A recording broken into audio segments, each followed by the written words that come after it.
Bom dia, and welcome to Move to Portugal Daily, Episode 42, 2026-05-08. I'm Mateus Costa with the Portuguese Pride Network. In the next 10 minutes, I'll give you exactly what you need on first 12 months in Portugal, timing your move to minimize taxes, banking friction, and upfront costs.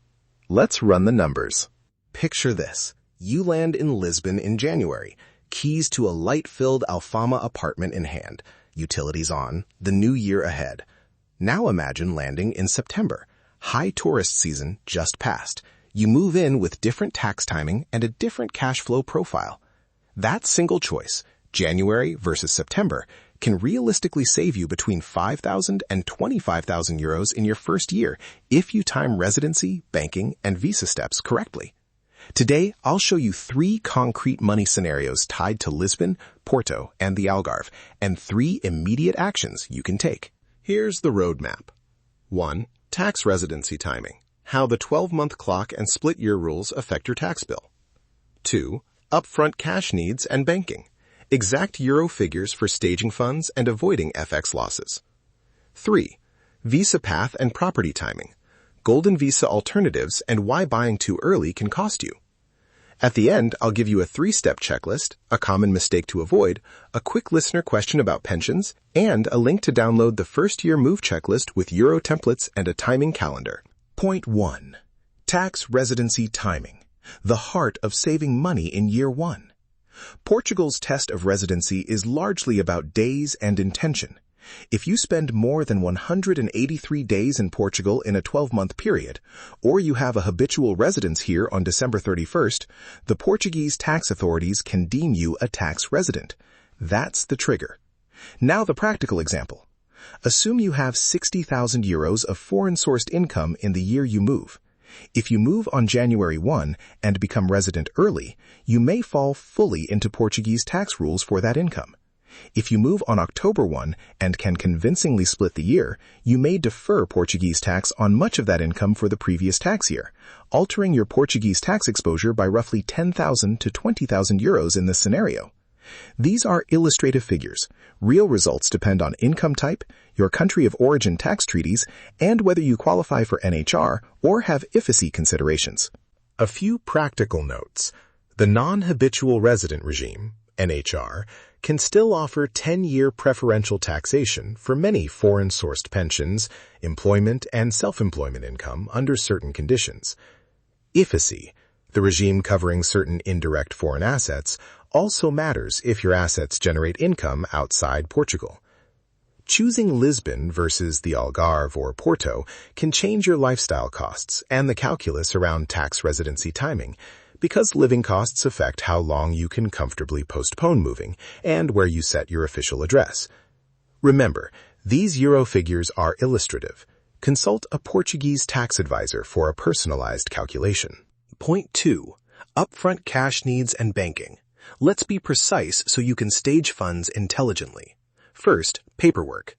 Getting a NIF and a basic bank account can be done for minimal fees. Think 0 to 500 euros, depending on whether you use a daily service or do it yourself before arrival. Rent and deposits are the big headline numbers.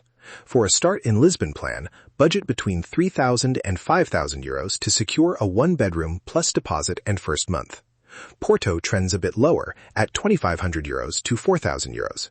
The Algarve, particularly desirable areas, can require 3,500 euros to 6,000 euros up front. That includes first month, security deposit, and agency fees where applicable. On top of that, I recommend a 3-month live-in buffer. Plan roughly 4,500 euros for Lisbon, 3,500 euros for Porto, 5,000 euros for the Algarve. If you're applying for a D7 visa, you'll need to show stable passive income or savings. Official guidance varies, but practical documentary proof is often calculated as a multiple of the minimum wage. For digital nomad visas, embassies and banks will look for consistent incoming transfers. When wiring funds, avoid poor FX rates. Stage cash in a low-cost multi-currency account. Transfer in larger batches to reduce transfer fees, and consider timing transfers when your home currency is stronger. Small tip. Keep one tranche in an international account to prove stable income during bank onboarding. Point 3. Visa path and property timing. Golden visa alternatives versus renting first strategies. The classic golden visa thresholds are often cited as purchase bans, for example, €350,000 for urban rehabilitation projects and roughly €500,000 for standard property purchases in many cases. But in 2026, there are attractive alternatives that require different capital or investment flows. For many people, renting in year 1 while they validate tax residency in NHR, then buying in year 2 under a defined tax plan reduces risk and can improve cash flow. Concrete example. Someone who rents in Porto in year 1 and purchases in year 2 can shift early costs and tax exposure so they net about $8,000 to $15,000 advantage in the early years versus buying immediately in Lisbon, because buying immediately may trigger mortgage costs, IMT taxes, and different tax treatments earlier. Again, these are example ranges to help planning. The decision will depend on property prices, the purchase band you target, and your financing terms. Now, 3 action steps and common mistakes to avoid. Step 1. Choose your move month with the tax calendar in mind. If you can plausibly split the year, you may reduce year 1 Portuguese exposure. Step 2. Stage at least 3 months of living expenses in low-fee foreign accounts, plus an extra $1,500 to $2,500 as an arrival buffer, depending on city. Keep those funds visible for visa proofs. Step 3. Obtain your NIF and start a Portuguese bank relationship before you move where possible. Many banks allow remote beginnings, and that prevents days or weeks of account friction on arrival. Common mistakes I see. Triggering tax residency unintentionally by assuming days don't matter. Arriving with too thin a cash buffer and being forced to accept unfavorable FX or loan terms. And trusting a single property quote without adding taxes, notary, agent fees, and renovation budgets. How to avoid each? Track your days, keep a conservative buffer, and always add a 10 to 15% contingency to property estimates. These steps protect your flexibility and your wallet. Listener question. Can I split year my pension? Short answer, often yes, but it depends. If part of your pension is paid in the year before you become Portuguese resident, and you can demonstrate residency and tax status in your home country for that period, you can often achieve a split-year approach. The NHR regime can further change treatment for pensions received after you become resident. This is exactly the kind of personalized detail that needs a short consult with a Portuguese tax advisor. Use the checklist to prepare the numbers before you book a meeting. Download the first-year move checklist at portuguesepride.network/checklist.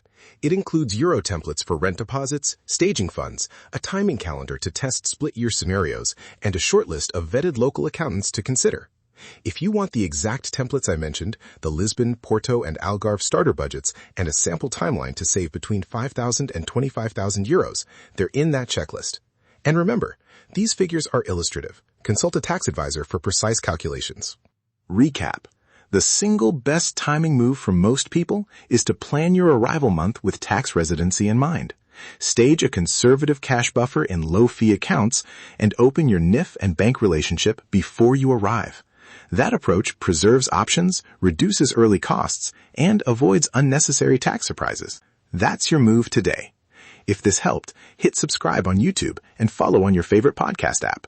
For more information, visit nomadlifesuccess.com. This is Mateos Costa, Saúde, and I'll see you tomorrow.